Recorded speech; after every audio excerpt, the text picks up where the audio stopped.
Dear students, आप सभी को विवेक पाठक का प्यार भरा नमस्कार और सलाम। स्वागत है आप सभी का मेरे YouTube चैनल जिसका नाम है पाठक सर की पाठशाला। स्टूडेंट्स, आज का हमारा टॉपिक कैलेंडर है। इसके बारे में हम सब अभी आगे चर्चा करेंगे, लेकिन आगे बढ़ने से पहले आप सभी से अनुरोध है कि आप इस वीडियो को ज़्यादा से ज़्यादा लाइक करें, सब्सक्राइब करें और साथ ही बेल आइकन को प्रेस कर अपने महत्वपूर्ण कमेंट्स को हमारे साथ शेयर करें। तो आइए अब चैप्टर की चर्चा को आगे बढ़ाते हैं। कैलेंडर चैप्टर है, बड़ा चैप्टर है, बहुत सारी बातें हैं, बहुत सारे कंसेप्ट है इसमें। सभी बातों को हम इसमें आराम से टाइप बाय टाइप समझेंगे। तो सबसे पहले स्टार्ट करते हैं। यहाँ कुछ नोट्स लिखा गया है, तो नोट्स के बारे में हम चर्चा कर लें कि कैलेंडर में हम लोग को पता है कि ईयर होते हैं, ठीक है। तो यहाँ नोट्स में लिखा गया है साल दो प्रकार के होते हैं। साल दो प्रकार के होते हैं। एक होता है ऑर्डिनरी ईयर, जिसे हिंदी में साधारण वर्ष कहते हैं, और एक होता है लीप वर्ष, जिसे लीप ईयर या प्योर हिंदी में अधिवर्ष कहते हैं, ठीक है। तो हम सभी को पता है, बचपन से कुछ बातों को हम लोग जानते हैं इसके बारे में, कि एक ऑर्डिनरी ईयर में, एक साधारण वर्ष में कुल 365 दिन और लगभग 6 घंटे होते हैं, और एक लीप वर्ष में कुल 366 दिन 366 डेज होते हैं, ठीक है। ये बात हम बचपन से जानते आए हैं, लेकिन कंपटीशन के एग्जाम में या कंपटीशन के माहौल में इससे आगे बढ़कर अगर हम कुछ जाने तो ये बात है कि एक साधारण वर्ष 365 दिन 5 घंटा 48 मिनट और 12 सेकंड का होता है।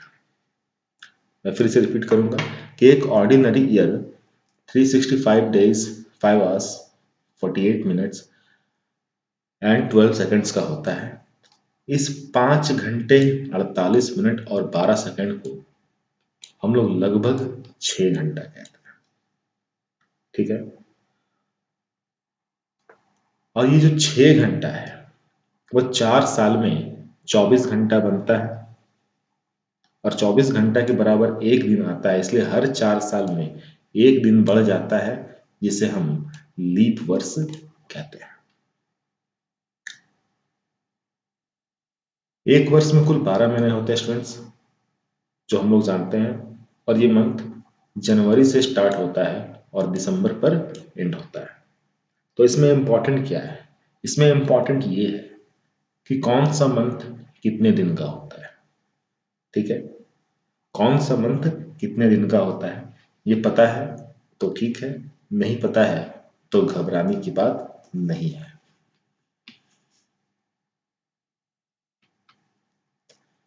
आगे बढ़ते हैं। तो यहाँ 12 महीने के बारे में बात किया गया है। जनवरी से लेकर के दिसंबर तक टोटल 12 मंथ्स है, और इन 12 मंथ्स में 7 मंथ ऐसा है जो 31 दिन का होता है, ठीक है। जैसे जनवरी, मार्च, मई, जुलाई, अगस्त, अक्टूबर और दिसंबर, ठीक है। ये सभी 7 महीने 31 दिन के होते हैं। इसमें खास कर ध्यान देने का बात यह है कि जुलाई और अगस्त दो लगातार ऐसा मंथ है, ऐसे महीने हैं जो 31 डेज के होते हैं, 31 दिन के होते हैं। और ये जानने का जो तरीका है बड़ा सिंपल है, जो हमारा मुट्ठी का जो रूल है, जो हम लोग बचपन से काउंट करते आए हैं, जो ऊंचे वाले स्थान पर आया वो 31 डेज का, जो नीचे वाले स्थान पर है हमारे मुट्ठी में वो है 30 डेज का। आगे बढ़ते हैं। तो अप्रैल, जून, सितंबर और नवंबर, पहले हमने क्या देखा पहले हमने ये देखा कि 7 मंथ ऐसा है, ठीक है, जो 31 डेज का होता है, जो हमारे मुट्ठी वाले प्रोसेस पर है। एक अल्टरनेट, एक को छोड़कर सेकंड वाला और दूसरा वाला लगभग 31 दिन का होता है। और इसमें ध्यान ये देना है कि जुलाई और अगस्त दो लगातार ऐसा मंथ है जो 31 दिन का होता है। तो 7 महीने हो गए कुल 31 दिन के। 4 महीने जो अप्रैल से स्टार्ट है, अप्रैल, जून, सितंबर और नवंबर, ये 4 मंथ ऐसे हैं जो 30 डेज के 30 दिन के होते हैं।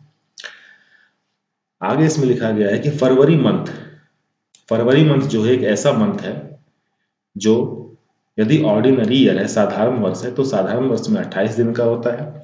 और यदि लीप वर्ष है, लीप ईयर है या अधिवर्ष है, तो उसमें 29 दिन का होता है। ठीक है, अब आगे बढ़े तो एक सप्ताह में, ठीक है, टोटल 1 वीक में 7 डेज होते हैं, ये सभी को पता है। नेक्स्ट उसी को लिखा गया है कि एक सप्ताह में कुल 7 दिन होते हैं। आप उसे मंडे से संडे कह लें, सैटरडे से फ्राइडे कह लें, चाहे आप आपकी मर्जी, आप जैसा भी कह लें, ठीक है, लेकिन वो दिन साथ ही होगा। आगे बढ़ते हैं तो इम्पॉर्टेंट फैक्ट्स। और ये इम्पॉर्टेंट फैक्ट्स क्या है? हमें ये पता है कि हर 4 साल में लीप वर्ष आता है, ठीक है। अब इस चीज को समझते हैं। जस्ट पहले एक बात बताया गया था कि एक ऑर्डिनरी ईयर 365 डेज और लगभग 6 घंटे का होता है। यही 6 घंटा जो है वो 4 साल में 24 घंटा, 24 घंटा बराबर एक दिन। 4 साल में एक दिन इंक्रीज होता है, मीन्स लीप ईयर आता है। तो उसी बात को यहाँ पर इंपॉर्टेंट फैक्ट्स में लिखा गया है कि हमें ये पता है कि हर 4 साल में लीप वर्ष आता है। मतलब मतलब ये कि यदि हम किसी वर्ष को अगर 4 से डिवाइड कर लें, 4 से भाग दे दें और वह वर्ष 4 से पूरी तरह विभाजित हो जाए, तो वह लीप वर्ष कहलाएगा। मीन्स मीन्स ये है कि कोई कोई भी ईयर है, अगर हम उसे 4 से डिवाइड कर दें और 4 से डिवाइड करने के बाद यदि वो कंप्लीटली 4 से डिवाइड हो जाए तो लीप वर्ष। और अगर वो 4 से डिवाइड नहीं होगा तो वो ऑर्डिनरी ईयर हो जाएगा। आगे उसी चीज को लिखा गया है। और अगर नहीं विभाजित हुआ तो साधारण वर्ष मीन्स ऑर्डिनरी ईयर कहलाएगा। ये बड़ा इंपॉर्टेंट बात है। इंपॉर्टेंट ये है कि किसी भी ईयर को 4 से डिवाइड करेंगे, अगर वो डिवाइड है तो लीप ईयर, और डिवाइड नहीं हुआ तो ऑर्डिनरी ईयर। आगे बढ़ते हैं स्टूडेंट्स। अब यहाँ एक एग्जांपल दिया हुआ है 1986। अब 1986 के बारे में बताना है कि ये जो 1986 है, ये लीप ईयर है या ऑर्डिनरी ईयर है। तो 1986 को 4 से डिवाइड देना है और सिंपल है, 4 से अगर डिवाइड हो गया तो लीप ईयर नहीं होता है तो ऑर्डिनरी ईयर। तो 4 से अगर डिवाइड देने पर 496 टाइम्स में इसमें 1984 आता है, मीन्स रिमाइंडर 2 आता है। और यदि रिमाइंडर आ जाए मीन्स वो डिवाइड नहीं हुआ 4 से, अगर 4 से डिवाइड नहीं हुआ तो 1986 एक ऑर्डिनरी ईयर है, एक साधारण वर्ष है। ठीक है, अब 4, इसमें कुछ नोट लिखा गया है जो 4 के डिविजिबल के बारे में बताता है। वो नोट्स में क्या है, ये लिखा गया है यदि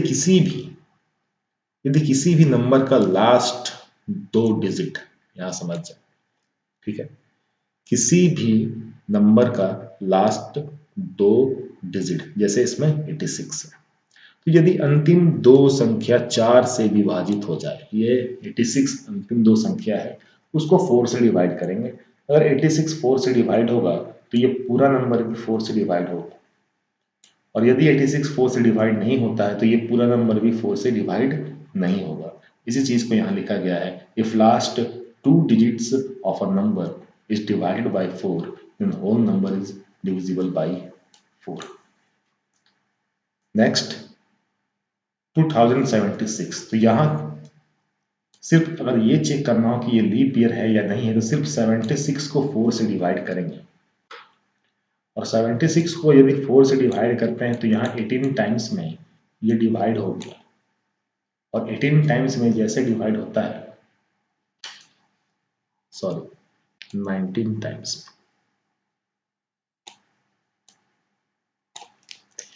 19 टाइम्स में ये डिवाइड होता है और 19 टाइम्स में ये जैसे डिवाइड हुआ मीन्स ये एक लीप ईयर है।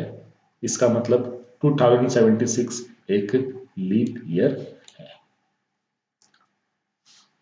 आगे बढ़ते हैं स्टूडेंट्स। Important facts. अब ये इंपॉर्टेंट फैक्ट्स क्या कहता है? कहता है नंबर फर्स्ट पॉइंट में, किसी भी साधारण वर्ष का पहला दिन, ठीक है, किसी भी ऑर्डिनरी ईयर का फर्स्ट डे। तो फर्स्ट डे मीन्स क्या? तो फर्स्ट डे मीन्स 1 जनवरी, फर्स्ट जैन। और अंतिम दिन, लास्ट डे मीन्स 31 दिसंबर। अब ये कंसेप्ट को समझ लीजिए, बड़ा इंपॉर्टेंट है। बड़ा वाले आंसर सॉल्व करने में इससे बड़ा हेल्प होता है। क्या हेल्प है? कि किसी भी ऑर्डिनरी ईयर का, किसी भी साधारण वर्ष का पहला दिन मीन्स 1 जनवरी और लास्ट दिन, आखिरी दिन मीन्स 31 दिसंबर, दोनों सेम होता है। दोनों सेम होता है। जैसे एग्जाम्पल में लिखा गया है 1 जनवरी 2001, फर्स्ट जैन 2001 क्योंकि एक ऑर्डिनरी ईयर है, और 1 जनवरी 2001 मंडे से स्टार्ट हुआ। ठीक है, क्योंकि ये 2001 है, ऑर्डिनरी ईयर है, मंडे से स्टार्ट होता है, तो इसका लास्ट दिन मीन्स 31 दिसंबर 2001 भी क्या होगा? सेम होगा, मीन्स मंडे ही होगा। ठीक है, तो अब तक जितने भी स्टूडेंट्स इस वीडियो को देखे हैं, लाइक और सब्सक्राइब नहीं किए हैं तो प्लीज़ इस चैनल को लाइक करें, सब्सक्राइब करें, शेयर करें, बेल आइकन को दबाएं और अपने कमेंट्स भी। नंबर सेकंड पॉइंट में क्या कहता है कि किसी भी लीप वर्ष का पहला दिन फर्स्ट डे और आखिरी दिन मीन्स लास्ट डे। फिर वही बात है, इसके पहले वाले पॉइंट में, पॉइंट नंबर 1 में हमने ऑर्डिनरी ईयर के बारे में बात किया था कि किसी भी ऑर्डिनरी ईयर का फर्स्ट डे और लास्ट डे सेम। अब नेक्स्ट वाले पॉइंट में, पॉइंट नंबर 2 में, जहां जो डिस्कशन किया जा रहा है स्टूडेंट्स, वो ये किया जा रहा है कि लीप ईयर में क्या होगा। तो किसी भी लीप ईयर का फर्स्ट डे मीन्स 1 जनवरी और लास्ट डे मीन्स 31 दिसंबर, दोनों के बीच में एक दिन का अंतर होता है। ठीक है, एक दिन का अंतर मीन्स अगर कोई लीप ईयर अगर मंडे से स्टार्ट है तो वो एंड होगा ट्यूसडे पर। ऐसा इसलिए क्योंकि लीप ईयर में एक दिन एक्स्ट्रा बढ़ता है जो 29 डेज का होता है, वो हम लोगों को पता है कि वो फेब मंथ होता है।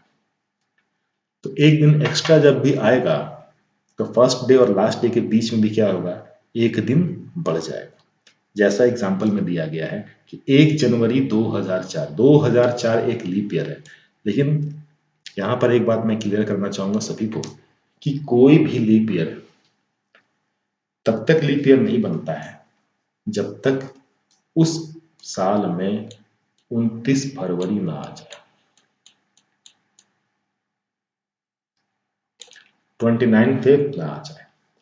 मीन्स कोई भी लीप ईयर तब तक लीप ईयर नहीं है जब तक उस साल 29 फरवरी ना आ जाए। जैसे यदि मैं 1 जनवरी 2004 बोलूं तो 1 जनवरी 2004 को 4 से डिवाइड करने पर ये डिवाइड है मीन्स ये लीप ईयर है। लेकिन बाय डेट 1 जनवरी ये लीप ईयर नहीं है। तो ये लीप ईयर बनेगा कब? जब 29 फेब आएगा तब। तो यहाँ 1 जनवरी 2000 थर्सडे मान लिया जाए, या थर्सडे था, ही एक्चुअल है, यहाँ थर्सडे था। तो 31 दिसंबर 2004 क्या होगा? तो 2004 है, लीप ईयर है, क्योंकि दिसंबर जा रहे हैं तो बीच में 29 फेब आना ही आना है। मीन्स यहाँ एक दिन बढ़ जाएगा तो आंसर हो जाएगा फ्राइडे। यहां से यहां एक दिन का इंक्रीमेंट। होप कि आप लोग को ये समझ में आ रहा हो। आगे बढ़ते हैं। आगे कुछ बात लिखा गया है कि जब भी हम एक साधारण वर्ष से अगले साधारण वर्ष में जाते हैं, अब यहाँ एक साल के बारे में बात हो रहा है कि जब भी हम एक ऑर्डिनरी ईयर से नेक्स्ट ऑर्डिनरी ईयर में जाते हैं और यदि तारीख और महीना एक है, ठीक है, तारीख और महीना एक है, जिसे हम पूरा पूरा एक साल कहते हैं, तब ऐसे सिचुएशन में क्या होगा कि एक दिन बढ़ जाएगा। अब यहां बात को समझो, ये पॉइंट कहना क्या चाहता है। ये पॉइंट ये कहता है, जैसा कि एग्जाम्पल में दिया है कि 1 जनवरी 2001, ठीक है, 1 जन 2001, ये हम लोग को पता है कि 2001 एक ऑर्डिनरी ईयर है और ये मंडे था, ये रियल डेट है, ठीक है। तो 1 जनवरी 2001 मंडे था। अब हमें 1 जनवरी 2000 से कंप्लीट 1 ईयर फॉरवर्ड जाना है, एक साल आगे जाना है मुझे। तो क्या करना होगा, एक साल आगे जाने का मतलब है कि यहाँ 1 जनवरी से चलना स्टार्ट किए थे, तो यहाँ भी 1 जनवरी ही जाएंगे, ठीक है, जिसे हम पूरा पूरा एक साल कहते हैं। तो पूरा पूरा एक साल कहने का मतलब कि हमारा दोनों डेट भी सेम होना चाहिए, दोनों मंथ भी सेम होना चाहिए, साल में सिर्फ एक साल का गैप होना चाहिए। तो यहाँ वैसा ही है एग्जाम्पल में, 1 जनवरी 2001 मंडे, तो 1 जनवरी 2002, 2001 भी एक ऑर्डिनरी ईयर है, 2002 भी एक ऑर्डिनरी ईयर है, और हमें पता है कि ऑर्डिनरी ईयर का फर्स्ट डे और लास्ट डे सेम है। तो 2001 जनवरी अगर मंडे, तो 31 दिसंबर 2001 भी मंडे। तो 31 दिसंबर के बाद फिर से आ जाएगा 1 जनवरी 2002, तो मंडे के बाद कौन सा डे, ट्यूसडे। इसलिए ये पॉइंट लिखा गया है कि जब भी एक साल एक ऑर्डिनरी ईयर से नेक्स्ट ऑर्डिनरी ईयर आगे जाएंगे, तो अगर डेट और मंथ सेम है तो वहां एक दिन का इंक्रीमेंट हो जाएगा। क्लियर है स्टूडेंट्स।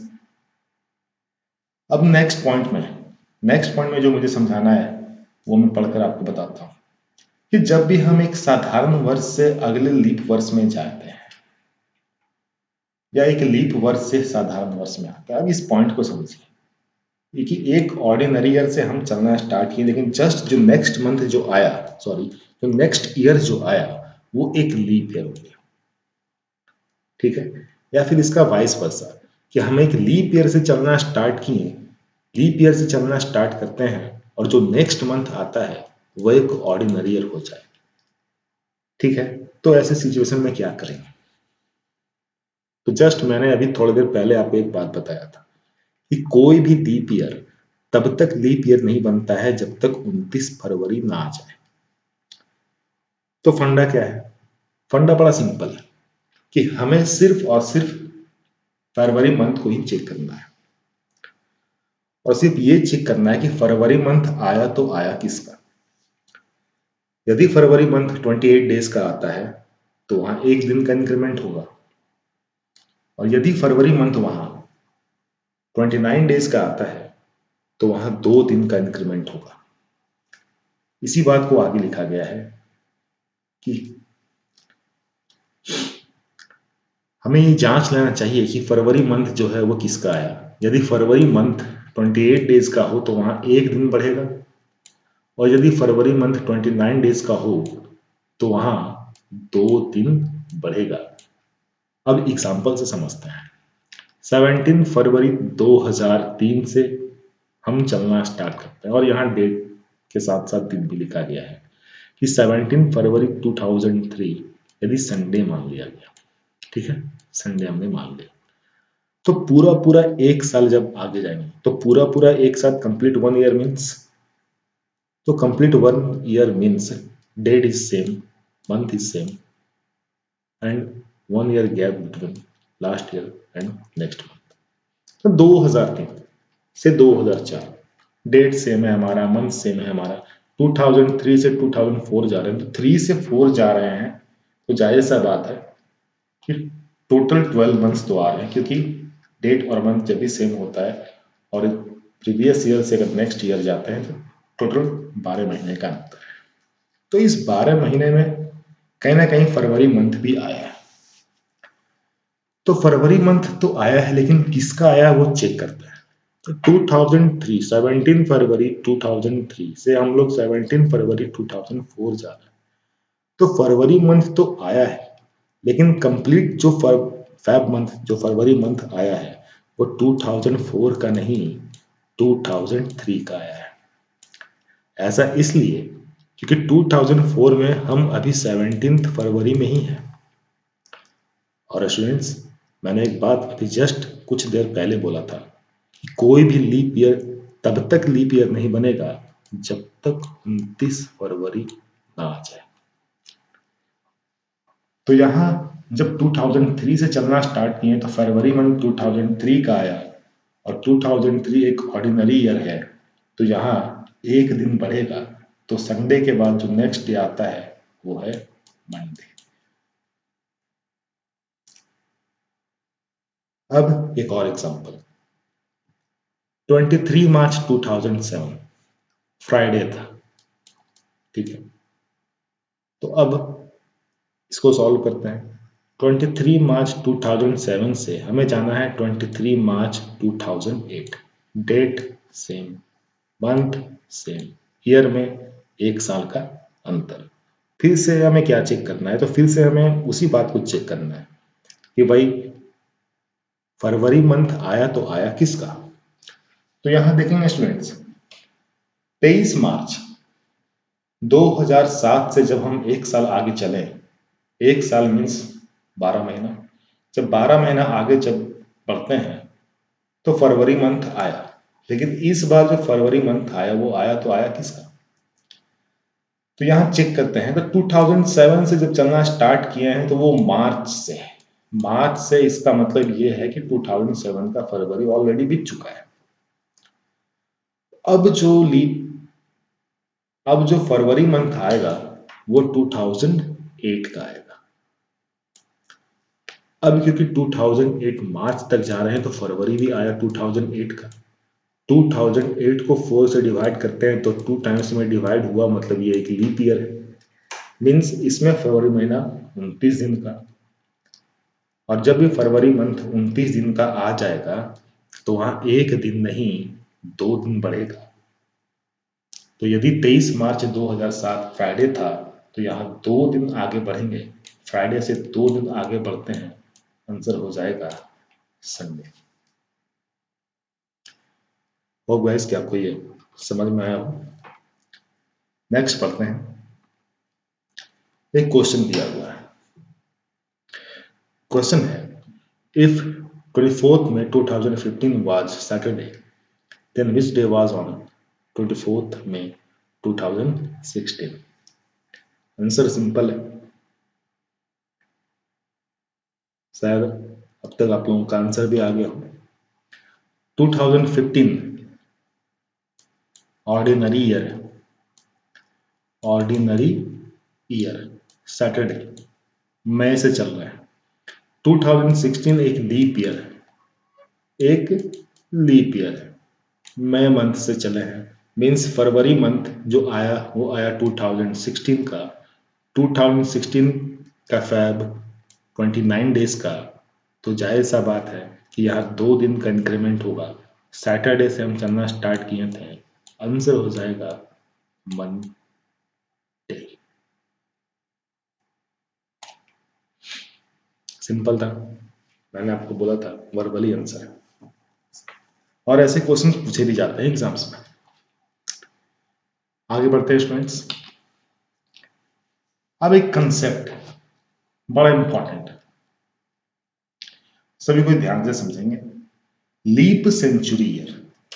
अब बात, जैसा कि मैंने स्टार्टिंग में कहा था कि साल तो 2 प्रकार के होते हैं भाई, एक होता है ऑर्डिनरी ईयर, सेकंड है लीप ईयर। अब यहाँ एक नया चीज है लीप सेंचुरी ईयर, ठीक है। तो पहले सेंचुरी के बारे में समझ लें, ये एक वर्ड यहाँ डिफाइन किया गया है सेंचुरी। लीप ईयर के बारे में तो समझते हैं, लेकिन इस लीप और इस ईयर के बीच में एक सेंचुरी है। तो हमें पता है कि क्रिकेट में सेंचुरी कब बनता है, जब कोई बैट्समैन 100 रन स्कोर करता है, ठीक है। तो क्रिकेट में सेंचुरी तब बनता है जब कोई बैट्समैन 100 रन स्कोर करता है। तो 100 में अगर ध्यान से देखा जाए स्टूडेंट्स, तो 100 में यहाँ डबल जीरो है, 2 जीरो है। तो बड़ा सिंपल है कि किसी भी ईयर के एंड में अंत में यदि दो जीरो, डबल जीरो, दो शून्य अगर लगे हों तो उसे सेंचुरी ईयर कहते हैं। ये एक बात कि किसी भी ईयर के एंड में अगर डबल जीरो है तो वो सेंचुरी ईयर है। लेकिन यहां लीप सेंचुरी ईयर, तो अब इस चीज को समझते हैं। यहां एक बात लिखा गया है कि ऐसे वर्ष जिनके अंत में दो शून्य हो और जो 400 से भाग देने पर पूर्णतः विभाजित हो जाए। अब सिंपल लैंग्वेज में समझते हैं। जैसा कि हमको पता है कि किसी भी लीप ईयर को 4 से डिवाइड करते हैं, या किसी भी ईयर को 4 से डिवाइड करते हैं, वो कट गया तो वो लीप ईयर कहलाता है। लेकिन यहाँ सेंचुरी के बारे में भी वही है। तो सेंचुरी ईयर किसको कहेंगे? वैसे ईयर्स जिसके एंड में डबल जीरो। और यदि ऐसे वर्ष के बारे में अगर हमें जानना हो कि वो लीप है या वो ऑर्डिनरी है, तो उसे 4 से नहीं 400 से डिवाइड करेंगे। मीन्स यदि लीप ईयर जानना है तो सिर्फ 4 से, और उसी में अगर सेंचुरी लगा दें तो 400 से। तो यहाँ जितने भी ईयर्स लिखे गए हैं, देख लीजिए 1200 है, 1200 को 400 से डिवाइड करने पर 3 टाइम्स में डिवाइड हो गया, मतलब ये एक लीप सेंचुरी है। 1600 भी वैसा ही है, 400 से डिवाइड करने पर 4 टाइम्स में ये डिवाइड हो गया, मतलब ये भी एक लीप सेंचुरी ईयर है। नेक्स्ट कहता है ऑर्डिनरी सेंचुरी ईयर। अब यहां भी वही बात है, बात को आप लोग भी समझ चुके होंगे कि मैं क्या बताना चाहता हूं। अब वैसा सेंचुरी ईयर जिसके एंड में डबल जीरो है और उसे 400 से डिवाइड करने पर डिवाइड ना हो, जैसा कि ठीक ऑर्डिनरी ईयर में होता था। कि ऑर्डिनरी ईयर में क्या होता था कि किसी भी ईयर को 4 से डिवाइड किए, डिवाइड नहीं हुआ तो ऑर्डिनरी ईयर। तो यहाँ सेंचुरी लगा हुआ है, मीन्स लास्ट में डबल जीरो, तो 4 के बाद भी एक डबल जीरो लगा देना है। 400 से किसी भी सेंचुरी ईयर को डिवाइड करेंगे, अगर वो डिवाइड हो जाता है तो वो लीप ईयर कहलाता है, और 400 से डिवाइड नहीं होता है तो वो ऑर्डिनरी सेंचुरी ईयर कहलाता है। जैसा एग्जांपल में यहाँ लिखा हुआ है 1300।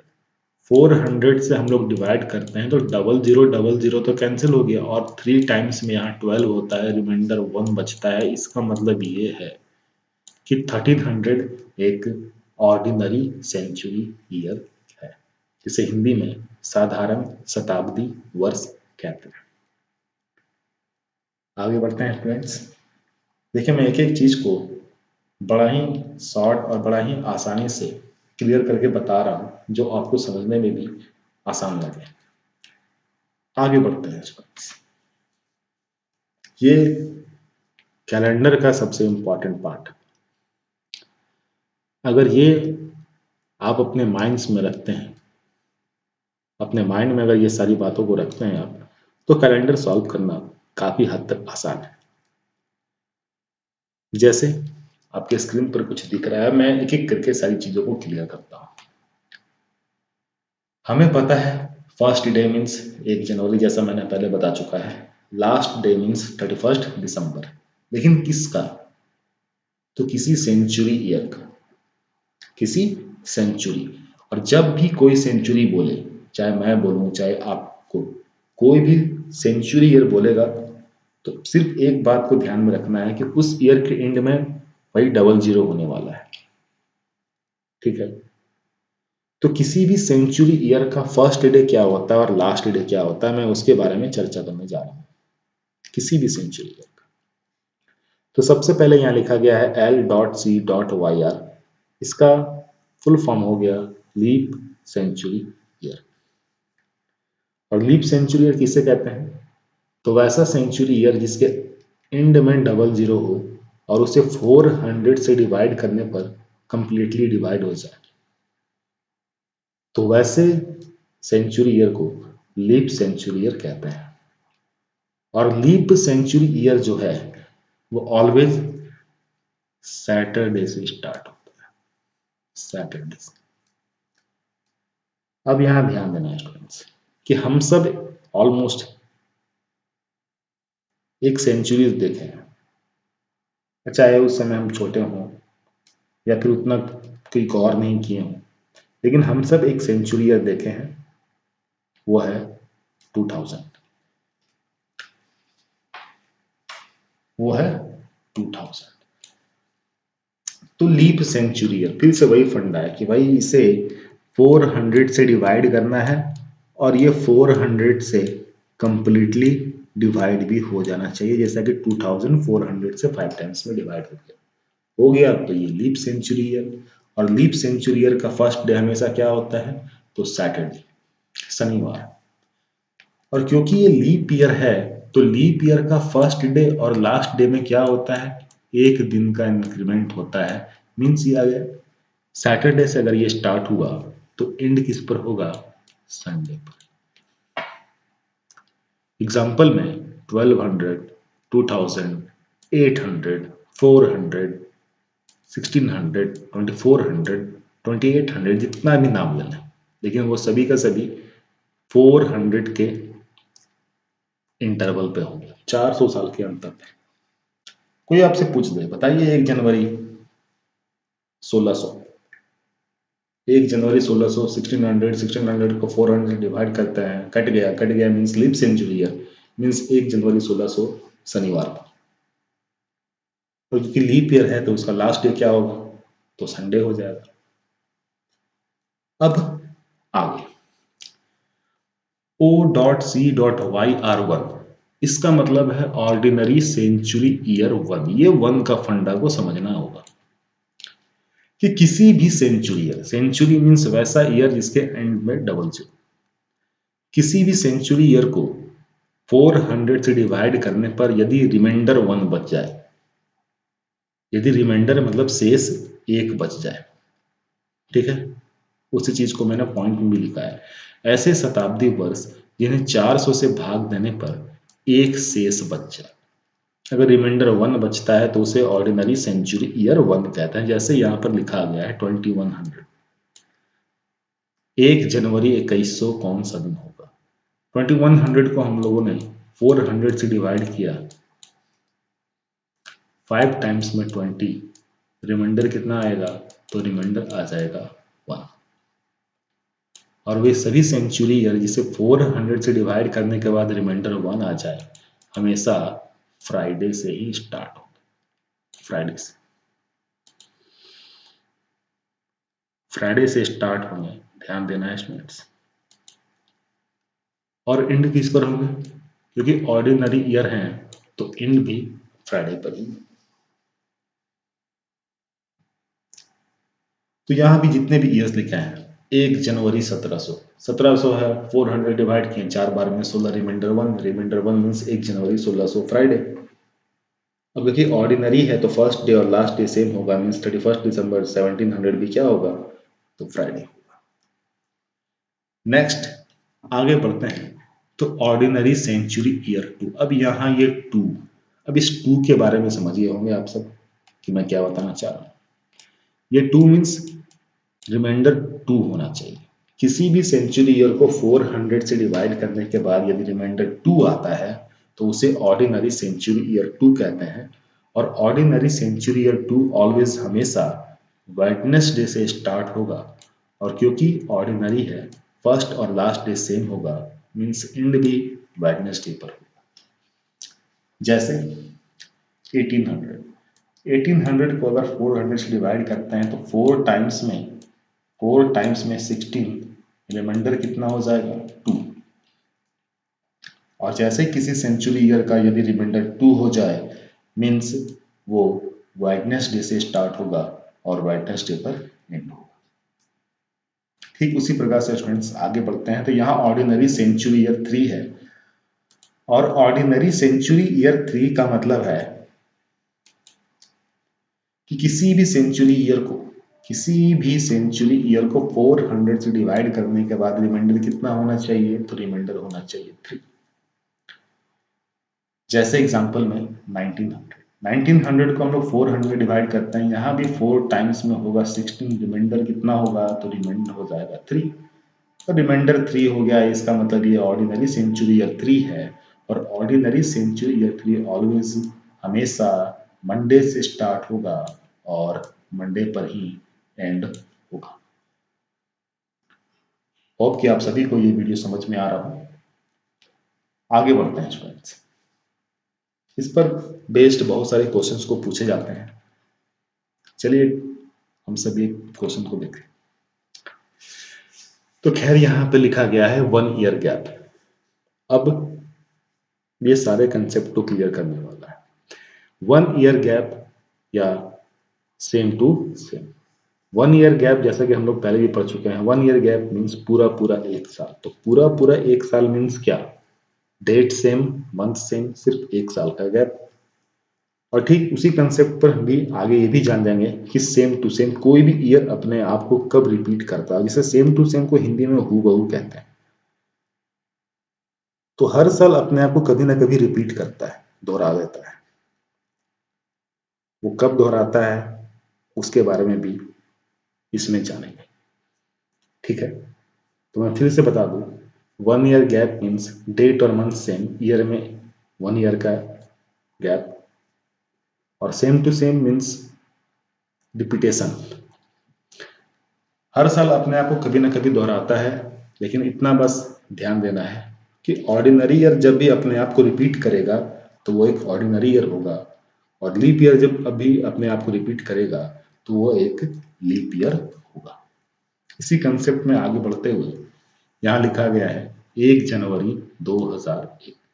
अब आप सभी जानते हैं कि 1 जनवरी 2001 मंडे था, क्योंकि 2000 सैटरडे से स्टार्ट हुआ था और संडे पर एंड। क्योंकि 2000 एक लीप सेंचुरी ईयर है और लीप सेंचुरी ईयर हमेशा सैटरडे से स्टार्ट होगा और संडे पर एंड। तो 31 दिसंबर 2000 वाज संडे, और उसके बाद आता है 1 जनवरी 2001 जो हो जाएगा मंडे।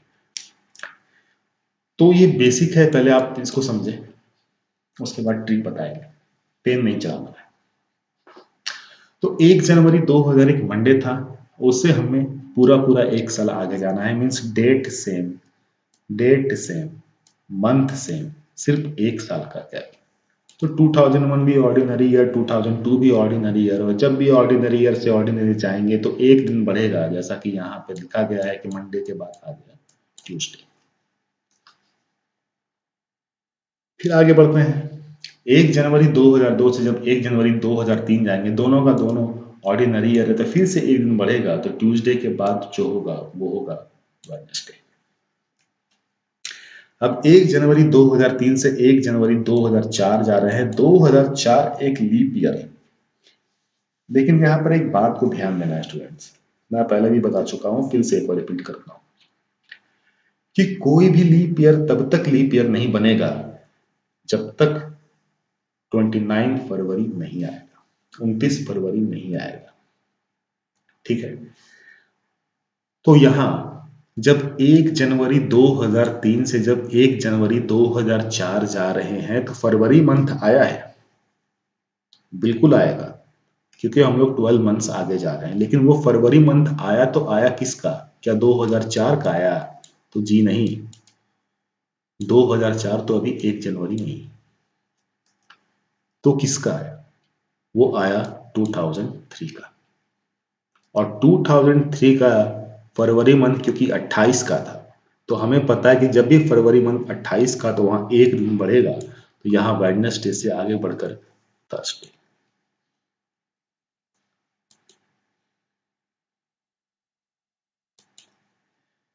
अब 1 जनवरी 2004 से जब 1 जनवरी 2005 मीन्स 1 जनवरी 2004 से 1 जनवरी 2005 जाने पर क्या होगा? 2004 एक लीप ईयर है, 2004 एक ऑर्डिनरी ईयर है बाय ईयर, क्योंकि इसे 4 से डिवाइड देने पर ये डिवाइड होता है और इसे 4 से डिवाइड देने पर ये डिवाइड नहीं होता है। लेकिन बाय डेट और बाय मंथ अगर चेक करें तो जब 1 जनवरी 2004 से जब 1 जनवरी 2005 जा रहे हैं तो यहां फरवरी मंथ आया। लेकिन इस बार जो फरवरी मंथ आ रहा है वो 2005 का नहीं, 2004 का आ रहा है। और 2004 का जो फरवरी मंथ होगा वो 29 डेज का होगा, 29 डेज का। और जब भी फेब मंथ 29 डेज का तो वहाँ 2 दिन इंक्रीज होगा। तो थर्सडे से हम चलेंगे तो 2005 तक जब पहुंचेंगे तो वहाँ 2 दिन का इंक्रीमेंट होगा, मीन्स 1 जनवरी 2005 सैटरडे। क्लियर है स्टूडेंट्स? तो अब आगे बढ़ते हैं। तो अब यहाँ है कि 1 जनवरी 2006 क्या होगा। तो अब फिर से वही सिंपल बात कि 2005 ऑर्डिनरी है, 2006 भी ऑर्डिनरी ईयर है, और जब भी ऑर्डिनरी से ऑर्डिनरी ईयर जाएंगे तो वहाँ 1 दिन का डिफरेंस होगा, तो सैटरडे के बाद हो जाएगा संडे। ये चीज हो गई क्लियर। अब फिर से 1 जनवरी 2006 से जब 1 जनवरी 2007 जाएंगे तो 2006 भी एक ऑर्डिनरी ईयर, 2007 भी एक ऑर्डिनरी ईयर, डेट सेम है, मंथ सेम है, तो यहाँ भी 1 दिन बढ़ेगा, तो संडे से आगे बढ़ गए तो हो जाएगा मंडे। ठीक है। अब मैं एक और बात को क्लियर करूँ। तो 1 ईयर गैप क्लियर है कि अब आप लोगों को समझ में आ गया होगा कि 1 ईयर गैप में क्या हो रहा है।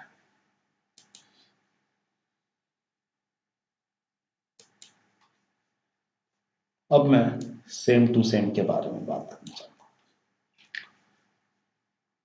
यहाँ पे स्टूडेंट्स अगर आप स्क्रीन पर अच्छे तरीके से फोकस्ड है और अगर समझ रहे हैं कि मैं क्या समझाना चाह रहा हूँ, तो कुछ लोग काफी हद तक चीजों को समझ गए होंगे। यहां पर मैं आपका ध्यान आकर्षित करना चाहूंगा 1 जनवरी 2001 पर। सभी लोग 1 जनवरी 2001 को अच्छे से देखें। तो यहां लिखता है कि 1 जनवरी 2001 मंडे है, और ऑर्डिनरी ईयर का फंडा ये है कि वही जिस दिन से स्टार्ट होगा उसी दिन पर खत्म होगा। मीन्स ये मंडे से स्टार्ट हो रहा है। 1 जनवरी 2001 अगर मंडे है तो 31 दिसंबर 2001 भी मंडे। और अब यही 2001 2007 में देख लीजिए, फिर से वही 1 जनवरी 2007 मंडे। अब 2007 भाई फिर से ऑर्डिनरी ईयर है, मंडे से स्टार्ट हो रहा है, तो जाहिर सा बात है ऑर्डिनरी ईयर है, मंडे से स्टार्ट हुआ है तो मंडे पर ही एंड होगा। मतलब 2001 मंडे से शुरू हुआ, मंडे पे खत्म। 2007 भी मंडे से शुरू हो रहा है, मंडे पर खत्म। अगर देखा जाए तो 2001 अपने आप को 2007 में रिपीट कर लिया, इस दोहरा लिया, या फिर सिंपल लैंग्वेज में ये कहें तो 2001 का और 2007 का कैलेंडर सेम टू सेम है, एक जैसा है हूबहू। 1 जनवरी 2001 मंडे, 2 जनवरी 2002 ट्यूसडे, 3 जनवरी सॉरी 1 जनवरी 2001 मंडे, 2 जनवरी 2001 ट्यूसडे, 3 जनवरी 2001 वेडनेसडे। ठीक उसी प्रकार से 1 जनवरी 2007 मंडे, 2 जनवरी 2007 ट्यूसडे, 3 जनवरी 2007 वेडनेसडे, और इसी प्रकार से आगे। तो 1 जनवरी अपने आप को रिपीट कर लिया 2007 में, 1 जनवरी 2001 अपने आप को रिपीट कर लिया 2007। तो नेक्स्ट 2002 अपने आप को कब रिपीट करेगा?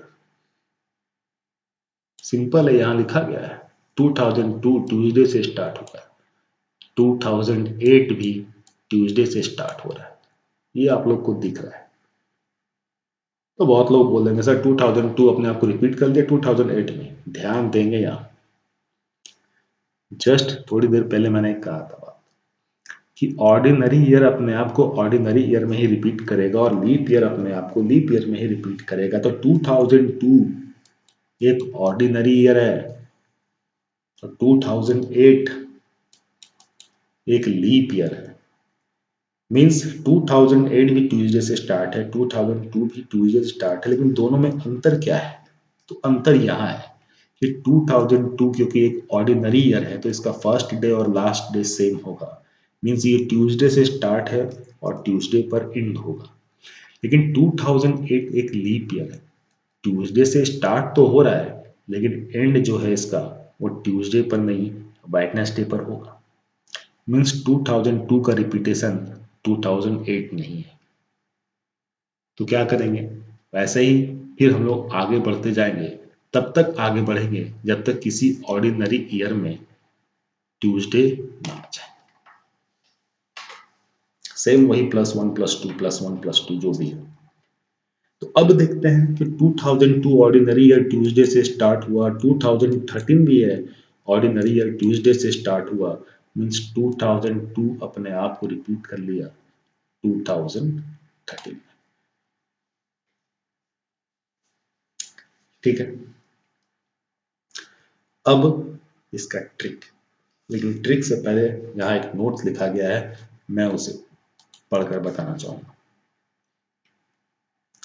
क्या लिखा गया है कि यहाँ 2001 एक ऑर्डिनरी ईयर है जो सोमवार से प्रारंभ हुआ और सोमवार पर ही अंत होगा, जैसा मैंने कहा। ठीक उसी प्रकार 2007 भी सोमवार से प्रारंभ होकर सोमवार पर खत्म होगा। अतः हम यह कह सकते हैं कि 2001 अपने आप को 2007 में रिपीट कर लिया। ठीक है, तो स्टूडेंट्स मेरा सवाल सिंपल सा है आप सभी से, सभी स्क्रीन की ओर देख ही रहे होंगे। 2001 से 2007 का अगर डिफरेंस निकाला जाए तो कितने साल का है? तो 6 साल का है। ठीक है, 2002 से यदि 2013, क्योंकि 2002 अपने आप को 2013 में रिपीट करता है, अगर डिफरेंस निकाला जाए तो कितने साल का है? तो 11 ईयर्स का है। तो अब बात करते हैं ट्रिक के बारे में। ठीक है, वाव ट्रिक क्या है? वो वाव ट्रिक तो ये है, ध्यान ये देना है कि कोई भी लीप ईयर, क्योंकि यहां पर लीप ईयर को मैंने समझाया नहीं है लेकिन प्रोसेस यही है क्योंकि वो लंबा जाएगा। तो ध्यान ये देना है कि लीप ईयर, तो लीप ईयर कौन, क्योंकि यहाँ सेंचुरी नहीं लगाया इसमें, तो ध्यान देंगे लीप ईयर मीन्स किसी भी ईयर को 4 से डिवाइड देने पे वो कंप्लीटली डिवाइड हो जाए। तो कोई भी लीप ईयर, ठीक है, तो कोई भी लीप ईयर अपने आप को 28 साल में रिपीट करता है, 28 ईयर में रिपीट कर लेता है। ध्यान दीजिएगा कि कोई भी लीप ईयर अपने आप को, कोई भी लीप ईयर अपने आप को 28 साल में रिपीट कर लेगा। अब जैसे जैसे मैं एक एग्जांपल दे दूं, 2020 2020 जस्ट अभी बीता है, 2020 है, 4 से डिवाइड, 20 को 4 से डिवाइड करेंगे 5 टाइम्स में कट जाएगा, तो क्लियर है, मतलब ये लीप ईयर है। तो मैं बता दूं कि 1 जनवरी 2020 वेडनेसडे था, जहां तक मुझे याद है 1 जनवरी 2020 वेडनेसडे था। तो ये कब रिपीट करेगा अपने आप को? 28 ईयर, जैसा कि ट्रिक में बताया गया है कि लीप ईयर अपने आप को 28 साल में रिपीट करता है। तो इसमें अगर 28 को मैं ऐड कर दूं तो 2048, 2048 देख लें, 2048 भी एक लीप ईयर है और ये भी वेडनेसडे से स्टार्ट होगा। आप लोग आराम से कैलेंडर में चेक कर लीजिएगा। नेक्स्ट आगे बढ़ूं तो ऑर्डिनरी ईयर 1, अब यहाँ 1 के बारे में आप जान चुके हैं कि 1 क्या है, ऑर्डिनरी ईयर है। तो क्लियर है कि यहाँ 4 से डिवाइड करेंगे, किसी भी ईयर को 4 से डिवाइड करेंगे। ठीक है, ध्यान देना है स्टूडेंट्स एक बात और, कि जब भी ईयर के बारे में बताना है तो वहां 4 से डिवाइड करना है, और यदि डेज के बारे में बताना है, दिन के बारे में बताना है, तो वहां 7 से डिवाइड करना है। तो यहाँ ईयर के बारे में बताना है मीन्स 4 से डिवाइड करेंगे, जैसे 2001, लास्ट का 2 डिजिट 01 4 से डिवाइड नहीं होगा, खुद रिमाइंडर आएगा कितना 1। और जब भी किसी भी ईयर को 4 से डिवाइड करने के बाद रिमाइंडर 1 आ जाए तो वो 6 ईयर में, 6 साल में अपने आप को रिपीट करता है। ठीक है, 6 साल में अपने आप को रिपीट करता है। जैसे ये साल 2021 2021, तो लास्ट ईयर अगर वेडनेसडे से स्टार्ट हुआ 2020, यदि वेडनेसडे से स्टार्ट हुआ है तो जाहिर सा बात है कि थर्सडे पे एंड होगा। तो ये वाला जो ईयर है ये स्टार्ट हुआ फ्राइडे से। अब जब ये फ्राइडे से स्टार्ट हुआ 2021, तो फ्राइडे पे ही एंड होगा।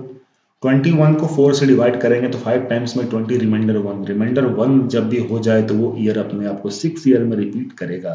मीन्स 21 में 6 को ऐड कर ले तो